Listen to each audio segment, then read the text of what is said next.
Olá, meus amigos, muito boa noite. Eu sou o Dr. Guilherme Almeida e estou aqui junto com meu grande amigo Dr. Áureo do Carmo para mais um Papo MedCode, aquele podcast do seu aplicativo MedCode e que toda semana estamos aqui discutindo um tema de extrema relevância na medicina. Hoje, eu acho que talvez seja um dos top 5 aí, tema da medicina, com certeza.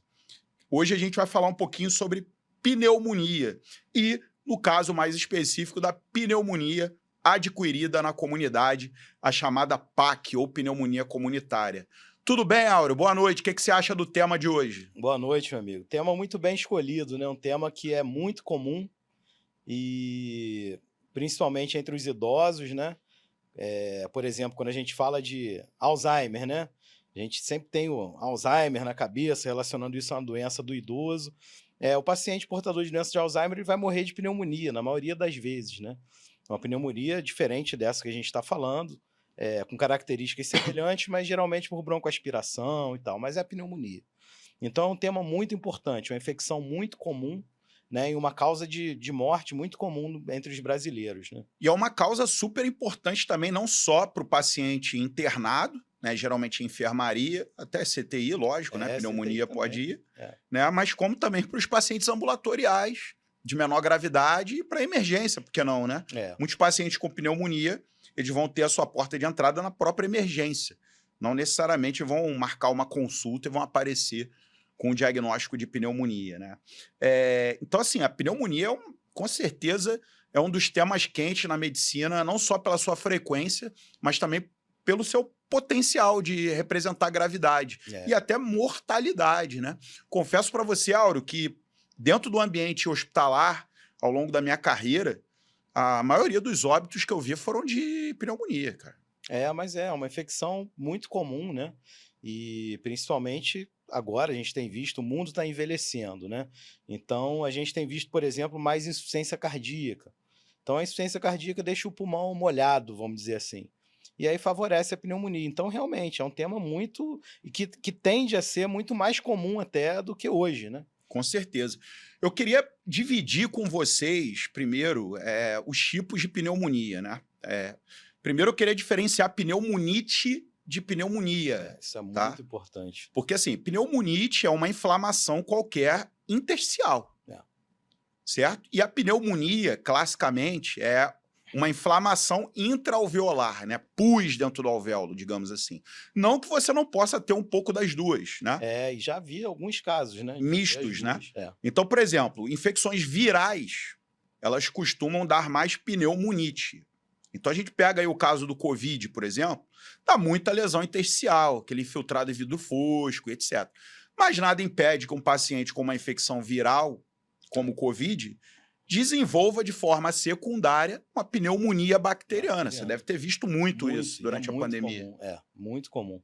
Até agora, e mesmo sem estar relacionado à Covid, né? A gente tem infecções virais, né? Influenza, adenovírus. Sincicial respiratório. Que tem aumentado, né? A gente tem muitos casos aí nos idosos, coisa que a gente não via muito. A gente via mais em criança, na primeira infância lá, né? Os lactentes mesmo e tal. Agora não, agora a gente tem visto em idosos. E realmente é isso que acontece. Começa com uma pneumonite, né? E aí evolui para uma pneumonia bacteriana. E existem as pneumonites autoimunes, do lúpus, né, das doenças reumatológicas, hipersensibilidade, vasculites, hipersensibilidade, as doenças intersticiais idiopáticas do pulmão, né? Capítulo extenso da medicina, pesado, né? Se você pegar um tratado de clínica médica. As pneumonites químicas, né? Por gases tóxicos que o sejam, né? Então, assim, existe a pneumonite. Agora, existem pneumonias bacterianas, que é o nosso foco hoje, existem as não bacterianas. Existe pneumonia fúngica, né? Histoplasmose. E que é mais comum do que a gente imagina, né? Com certeza. Mas eu queria definir isso legal aqui com o pessoal, porque hoje a gente vai falar de pneumonia adquirida na comunidade bacteriana. E nem é micobacteriana. A gente não vai falar de tuberculose, por exemplo, hoje, né? Então, só para fazer um divisor de águas aí para vocês, certo?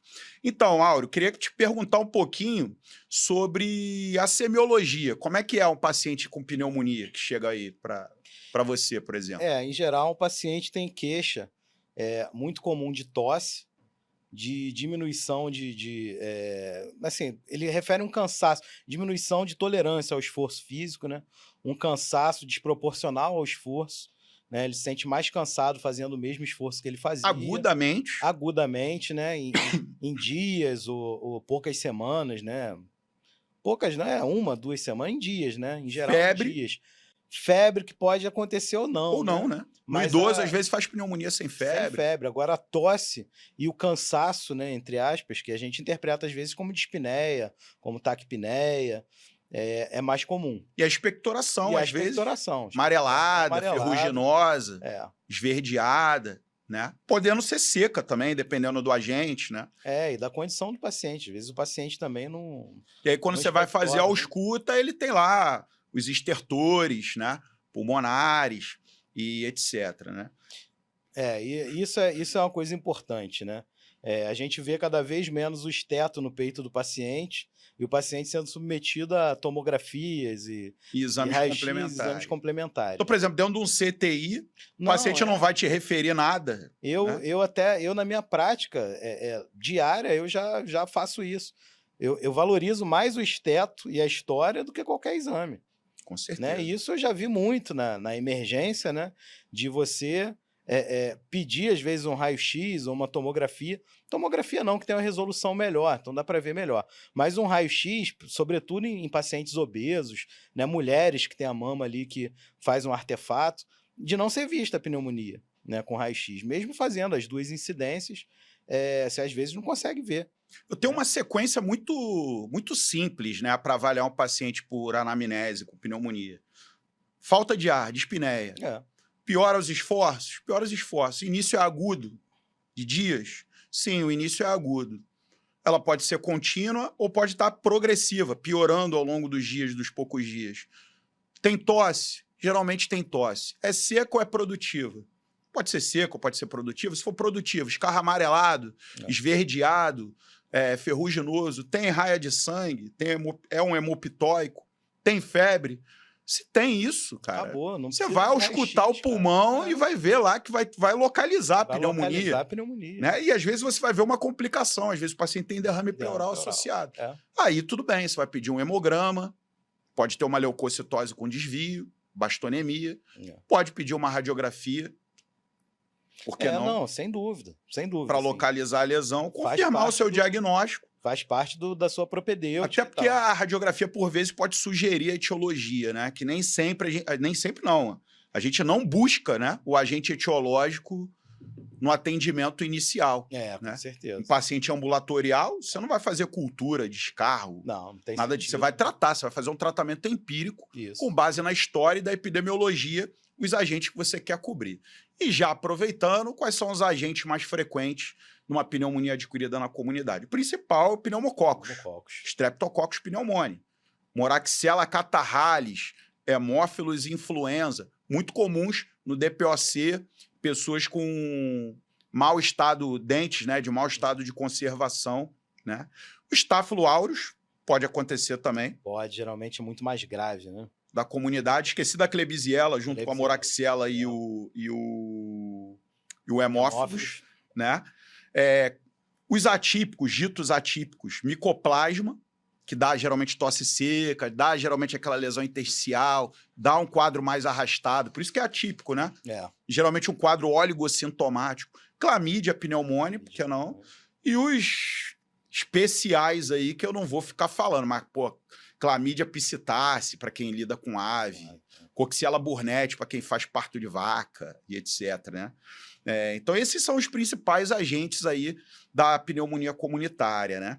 E, Áureo, queria te perguntar, cara, sobre pneumonia adquirida na comunidade. Você vê muito paciente internado no CTI com uma pneumonia adquirida na comunidade sem indicação? Por que eu estou te fazendo essa pergunta? Eu queria que você falasse um pouquinho para mim de critérios vinculadas à necessidade de internação desses pacientes. O que você valoriza para dizer esse paciente vai ficar internado, esse paciente vai ficar na enfermaria, ou esse paciente vai ficar na CTI? Mas eu não queria uma coisa teórica, eu queria na prática. O que você vê desses pacientes internados? Na prática, assim, na prática, especificamente para pneumonia, a gente tem um score que tem uma ótima sensibilidade, uma ótima acurácia, na verdade, para definir, primeiro, se você vai internar ou não o paciente, e segundo, se você vai internar ou na enfermaria ou no CTI, que é o CURB-65, né? Então, o CURB-65 é um grande divisor de águas. É claro que, assim, a gente não existe nenhum score que vá te engessar. Existem situações e situações, né? Eu, por exemplo, tenho a tendência a internar o meu paciente idoso só em último caso, né? Na maioria absoluta das vezes eu consigo tratar em casa, que eu acompanho de perto, né?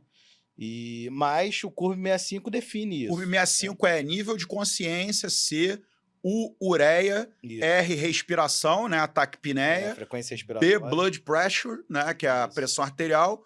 65 é a idade, né? Se o paciente tem mais de 65. Então, ele pode fazer 0 ou ele pode fazer 5. Se eu não me engano, se ele vai lá de 0 a 2, ele tem uma mortalidade aí de 2%. Se é de 2 a 4, uma mortalidade de 9%. E 5 é 22%. Então, assim, quanto mais pontuação ele tem no CURB-65, maior a gravidade. E aí você tende a internar ele em terapia intensiva, né? O paciente menos grave dá para você fazer o acompanhamento ambulatorial, né? Mas quando você tem, por exemplo, uma ureia aumentada, isso é muito relativo, né? Às vezes o idoso já tem a ureia aumentada, e aí? Agora, lógico que você tem que relativizar e tem que ter o bom senso clínico, né? Tem paciente que a gente, às vezes, interna no hospital público por condição social, que a gente sabe que ele não vai usar o antibiótico, tomar o remédio como não tem dinheiro para comprar, não vai iniciar o tratamento, e às vezes você interna. Mas, assim, dentro da tua prática, você chega lá no CT, às vezes você olha um paciente com pneumonia e fala assim, cara, esse cara não tinha que estar aqui. Acontece? Acontece. Eu acho que acontece mais o contrário, né? Mais o contrário. Deveria estar no CTI e não está. Né? Porque não tem vaga ou porque não mandam mesmo? Porque não mandam, mais porque não tem vaga. Principalmente no hospital público, né? Mais porque não tem vaga.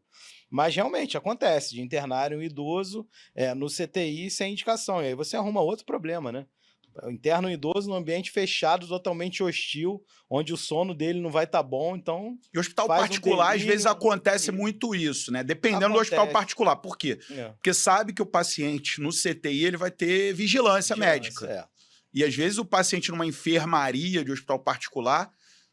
ou num quarto, né? Não tem a mesma vigilância. Só tem o cara que vai atender intercorrência, né? Não vai ter tanta vigilância. Oximetria, né? Oximetria é importante acompanhar nesses pacientes, né? Então, no hospital particular, a oximetria é ou na terapia intensiva ou numa unidade semi-intensiva, né? Com certeza. Bom, então, assim, em relação ao tratamento, né? Logo de cara eu vou para um tema polêmico. Hoje em dia a gente usa corticoide. Corticoide. Todos os pacientes com pneumonia comunitária entra no corticoide, dose em torno aí de 50 miligramas também, 5 a 7 dias. Isso não era feito há 10 anos atrás, por exemplo. Não. Hoje todo mundo entra no corticoide. Segundo, né, os regimes, né, de tratamento. Né? Quando é um paciente sem comorbidade, um paciente que vai para casa, é um paciente para seguir ambulatorialmente, você tem algumas opções de tratamento. Né? Você tem a opção de usar o macrolídeo puro, usar uma azitromicina ou usar uma claritromicina. Cláritro é menos usada porque é mais caro, né? Azitromicina. A posologia é pior também, né? Azitrom uma vez só ao dia. Beta-lactâmico. Você usa aí o Clavulin da vida, por exemplo, né? Isso é muito utilizado. E se houver algum problema, o cara é alérgico a beta-lactâmico, tem algum problema que ele não pode usar o macrolídeo. Tô falando sem comorbidade. Você pode usar uma quinolona respiratória, por que não? Ela cobre, mas ela é deixada para trás nesse processo de escolha, né? Até doxiciclina pode usar, né? Para esse paciente sem comorbidade. Se ele usou antibiótico nos últimos 3 meses, você tem que usar o macrolídeo mais o beta-lactâmico, que é o Claclá, né? Clavulin com Clarito, ou Clavulin com Azitro, né? Ou a quinolona respiratória, que geralmente é a levofloxacina que é utilizada. Então, assim, para o paciente sem comorbidade, sem problemas, que vai fazer um acompanhamento ambulatorial. Esses são os regimes. Agora, quando é um paciente que pontua mais no CURB, ou é um paciente que o seu feeling clínico vai colocar ele numa internação, geralmente você tem que cobrir também legionela pneumófila, que a gente não falou lá no início. A legionela ela tem uma história interessante, não sei se você conhece, né? Os legionários da Segunda Guerra Mundial se reuniram num hotel para comemorar um encontro de legionários da Segunda Guerra que sobreviveram à Segunda Guerra. E no sistema de ar-condicionado daquele hotel tinham protozoários, paramércios, amebas da vida.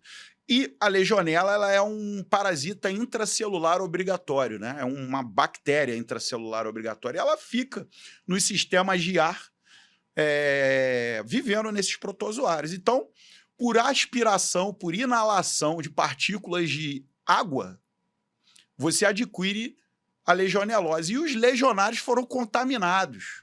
E 100 legionários morreram. Pô, os caras sobreviveram à Segunda Guerra Mundial. Morreram de pneumonia. Então, aí botaram o nome da bactéria em homenagem aos legionários de Legionella pneumófila, né? E ela é muito negligenciada, porque ela não é coberta pelos aqueles esquemas que a gente falou do paciente sem gravidade ambulatorial. Mas sempre que o paciente tem uma pneumonia de maior gravidade, você, de bom tom, você cobre a legionela, né? E aí você usa, geralmente, clavulin com algum macrolídeo, clavulin com clárito, clavulin com ácido, ou ceftriaxone, que talvez seja um regime comum que você deva ver em hospital. Ceftriaxone com clárito, ceftriaxone com ácido. Ou direto, uma quinolona respiratória com ação contra a legionela, como a levofloxacina. Geralmente, qual esquema que você encontra, assim? Não estou falando de CTI, assim, de enfermaria com menos gravidade. Cara, aí vê muita ceftriaxone com clárito? Não, eu vejo mais o clavulin mesmo. Clavulin com clárito? Clavulin com ácido, clavulin com clárito. E às vezes até amoxicilina pura, sem o clavulanato, com macrolídeo. Aí o problema da amoxicilina pura é que ela não cobre... ela não tem boa ação, ela tem perfil de resistência aí de cerca de 1 a cada 10, ou essa prevalência deve ter mudado, né? Para streptopneumone, e não pega muito bem hemófilos, moraxella e klebsiella. Aí, geralmente, a gente usa o clavulin mesmo, né? E quando ele vai para o CTI, aí, por mais que ele seja da comunidade, às vezes ele teve uma internação passada, ou ele está numa condição institucionalizada. Você tem que avaliar se ele tem risco para pseudomonas, risco para MRSA, se ele tem alguma lesão de pele, se ele está invadido, com, sei lá, um catéter de longa permanência, que o seja, e risco de broncoaspiração, que era o que eu queria que você falasse um pouquinho, da pneumonia broncoaspirativa, que muita gente, o paciente é internado com pneumonia adquirida na comunidade, entra nesses esquemas antibióticos, mas é uma pneumonia broncoaspirativa. Eu queria que você falasse um pouquinho dessa coisa do... Você introduziu falando de Alzheimer e tal. Falar um pouquinho da pneumonia broncoaspirativa pra gente. A pneumonia broncoaspirativa sim, é uma entidade muito comum em geriatria, né? Principalmente nos pacientes com distúrbios cognitivos, né? Mais avançados. Distúrbios da mobilidade também, da deglutição. Então, é muito comum. E nem sempre é muito sintomática, né? A gente teve aí, recentemente, aí, o caso aí do tio Paulo, né? Que muito provavelmente morreu por uma pneumonia broncoaspirativa. E a RJTV me ligou, eu fiz um videozinho falando, e um dos questionamentos da repórter foi isso, né? Pô, mas ele não teria tosse, não teria uma crise de tosse? Não necessariamente, né? Em geral, a broncoaspiração ela não é maciça. Na verdade, ele pode ter feito broncoaspiração porque ele não tem tosse. Exatamente. Exatamente. O mecanismo de tosse é um mecanismo protetor. Quando ele não tem, porque ele está com o nível de consciência rebaixado, desce tudo. Desce tudo. Então, pode ter broncoaspiração, sim, pneumonia broncoaspirativa sem tosse. Né? Isso pode acontecer no idoso. E é muito comum, né? A microbroncoaspiração, né? Inclusive, desculpa te interromper mais uma vez, mas assim, eu pergunto para os meus alunos, quando eu vou falar de pneumonia, assim, como é que se pega a pneumonia? A maioria deles me olha, faz o silêncio. Pneumonia é microaspiração. Pneumonia não é pessoa a pessoa. Pessoa a pessoa, você pega tuberculose. Você bota algum paciente com pneumonia comunitária em isolamento respiratório? Não. É porque é microaspiração, né? Agora, uma aspiração mais macro pode fazer uma pneumonia broncoaspirativa com abscesso, né? Dente em mau estado de conservação para anaeróbio, estáfilo áureos, streptopneumônia, Klebsiella, etc, né? Pneumonias necrosantes. Mas, às vezes, não é uma pneumonia dessa monta toda, né? Não é. Em geral, não é, né? Em geral, é microbroncoaspiração repetida. Saliva mesmo. Saliva, secreções respiratórias altas, né? E que na geriatria, que são secreções infectadas. Na geriatria, a gente tem, muitas das vezes, essa decisão para tomar, né? Fazer uma gastrostomia ou não no paciente. Então, tem que ficar muito claro para o paciente que a gastrostomia, geralmente para os acompanhantes do paciente... Pode minimizar o risco, mas não vai acabar com zerar, o risco. Porque a secreção respiratória ele vai continuar broncoaspirando. Não vai broncoaspirar alimento, né? E aí a radiografia, às vezes, ajuda, ou a própria semiologia, porque geralmente é pulmão direito. Isso. Né? Base, né? Base ali. Aí você, o paciente tem uma história clínica de falha na defesa da via aérea, é um idoso com Alzheimer, que seja, né? E vai lá, lesão na base de pulmão direito. Provavelmente uma pneumonia broncoaspirativa, e aí você vai ter que cobrir anaeróbio, você muda. Isso é muito Geralmente você opta por usar clindamicina, o clavulin, né? Clavulin cobre. Piperacilina, tazobactam, cobre também, né? Então, lembrar vocês que em caso de pneumonia broncoaspirativa, o raciocínio de escolha do antibiótico muda. Como se você tiver que cobrir um MRSA, você vai ter que usar vancomicina, linezolida. Se for MRSA da comunidade, às vezes um Bactrim resolve. Dificilmente é usado, né? Principalmente quando o paciente tem que internar. E se for pseudomonas, tem que usar carbapenêmico, tem que usar piperacilina tazobactam, tem que usar, sei lá, poli B, às vezes, dependendo, né? Torgena hoje, que é um novo medicamento, né? Então, assim, esse jogo de cintura com antibiótico na pneumonia não é uma coisa muito simples. Aí, o último tema que eu tenho para falar para você. Como é que a gente avalia se o paciente está indo bem no tratamento? Se ele está acertando? O que você busca ver? Numa avaliação ambulatorial, por exemplo, é a melhora dos sintomas do paciente, né? Então, dos sintomas e dos sinais, né?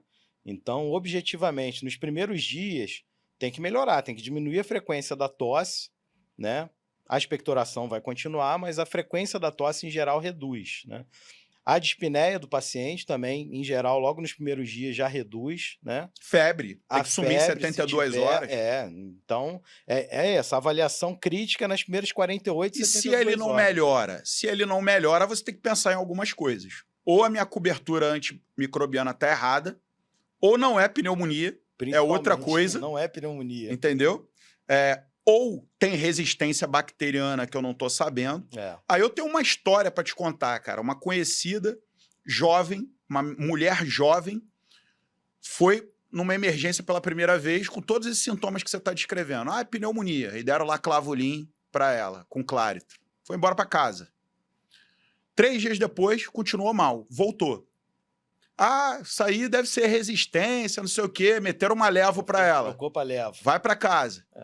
3 dias depois, ela voltou em insuficiência respiratória. Teve que ser entubada e levada para o CTI. Mulher, jovem. Era uma abertura de lúpus. Um quadro de lúpus. Com uma pneumonite lúpica, como a gente discutiu no início do Papo Medicode, que poderia ter até uma pneumonia bacteriana concomitante. Mas lembrar que se não está melhorando... Tem alguma coisa errada. Tem alguma coisa errada. E aí a gente tem que pensar nessas situações. No idoso, o mais comum é confundir com insuficiência cardíaca, né? Então, às vezes, o idoso chega descompensado numa emergência, com essa descompensação crônica, vamos dizer assim, né? Ele vai no churrasco num dia e come muito sal, né? E aí, 2, 3 dias depois, começa a ter os sintomas de pneumonia sem febre, né? Mas o idoso não tem febre mesmo, normalmente, né? Então, na verdade, o que ele tem é uma descompensação na insuficiência cardíaca. Coisa que você resolve, às vezes, com diurético você consegue resolver, né? E você faz o raio-x, vai ter imagem nas bases em geral, mais na base direita, né? e às vezes confunde. Às vezes tem derrame pleural junto. Tem derrame pleural, geralmente é a direita também, né? Lógico, gente, que a gente tá falando que às vezes é confundido, mas assim, é bem diferente. É bem diferente. Mas assim, eu vejo muito, né? Na emergência, assim, parece que o médico quer se livrar do paciente, então ele tem que ter um diagnóstico de qualquer maneira, né? Então o paciente chega com mal-estar na emergência qualquer, ele vai fazer um exame de urina. Se ele não tem outro diagnóstico, tem 3 leucócitos na urina, isso é infecção urinária, né? É verdade. E a pneumonia também tem isso, né? No idoso também tem isso.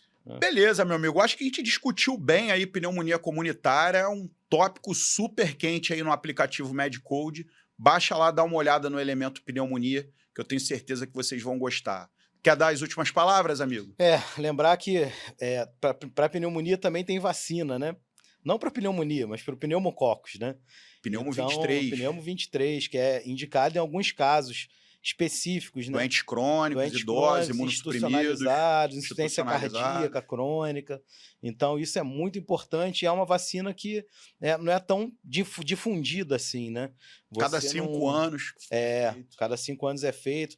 Tem alguns autores que preconizam aí 2 doses só, né? Na vida toda, não precisa mais que isso. Então, é um recado aí que fica, né? Vacina para pneumococo. Né, ver as situações aí específicas e vacinar. Basicamente isso, meu amigo. Perfeito, meu amigo. Um abraço a todos e até semana que vem.